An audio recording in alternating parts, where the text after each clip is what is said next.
వ్యక్తిగత ఆత్మీయ జీవితము మంచిగా ఉండాలి అని అంటేనట నీకేం జరగాలి తెలుసా? పునరుత్పత్తి జరగాలి. పునరుత్పత్తి అంటే తెలుసు కదా? పునరుత్పత్తి అంటే తెలుసా? ఎలా జరిగిందో బైబిల్లో చూద్దాం. మొదటిగా పౌలు గారు చెప్తా ఉన్నాడు. ఎవరితోటి? తిమోతితో చెప్తా ఉన్నాడు.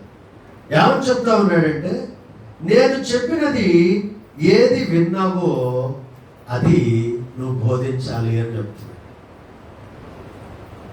పౌలు చెప్తా ఉన్నాడు. పౌలు ఎవరు? ఒక అపోస్తలుడుగా పిలువబడడానికి అర్హత కలిగినటువంటి వ్యక్తి. ఆయన్ని అపోస్తలుడుగా కూడా పిలువబడ్డాడు. అపోస్తలుడైనటువంటి పౌలు గారు తన శిష్యుడుగా ఉన్నటువంటి తిమోతితో మాట్లాడుతూ అంటున్నాడు, నేను నీకు ఏం చెప్పానో అది నువ్వు ఇతరులకు బోధించాలి అంటున్నాడు.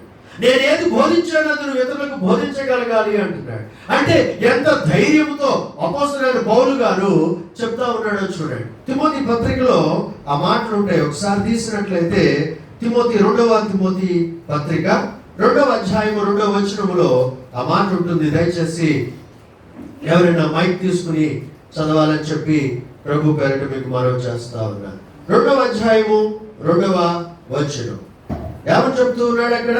మొదటి వచనం నుంచి చదువుదాం. నా కుమారుడా, క్రీస్తు యేసునందున్న కృపచేత బలవంతుడవు కమ్ము. క్రీస్తు యేసునందున్న కృపచేత బలవంతుడవు కమ్ము. నీవు అనేక సాక్షుల ఎదుట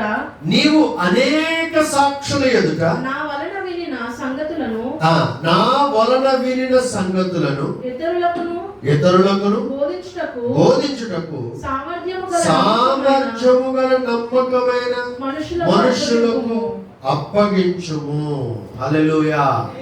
అంటే పునరుత్పత్తి జరగాలి. సంఘములో ఆశీర్వాదకరమైనటువంటి కార్యములు జరగాలన్నా, నీ వ్యక్తిగత ఆత్మీయ జీవితంలో, నీ కుటుంబంలో ఆశీర్వాదాలు అంటే నిన్ను గొప్పగా నువ్వు ఆత్మీయ స్థితిలో బాగున్నావని చెప్పాలన్నా నువ్వు చేయవలసిన పని ఏంటి అని అంటే, పౌలు చెప్పినటువంటి మాటలను నీవు కూడా చెప్పగలగాలి. ఆయన ఏం చేశాడు? అక్కడ జరిగినటువంటి శిష్యులను తయారు చేసే విషయంలో ఏం జరిగింది అని అంటేనట, పౌలు గారు తిమోతికి చెప్పాడు, తిమోతి ఇద్దరికి చెప్పాడు. ఆ ఇద్దరు వెళ్ళి మరొక ముగ్గురికి. అంటే ఇక్కడ విశ్వాసులు ఎంతమంది అయ్యారు? శిష్యులు ఎంతమంది అయ్యారు? పౌలు ఆల్రెడీ శిష్యుడు. పౌలు గారు తిమోతిని శిష్యుడిగా మార్చాడు. తిమోతి ఇద్దరిని శిష్యులుగా మార్చారు. ఈ ఇద్దరు వీళ్ళు ఇంకొక ముగ్గురిని శిష్యులుగా మార్చారు. అంటే 5 7 అయ్యారు అక్కడ. అంటే ఒక వ్యక్తి విశ్వాసము మిగిలిన 6 జీవితాలను మార్చేది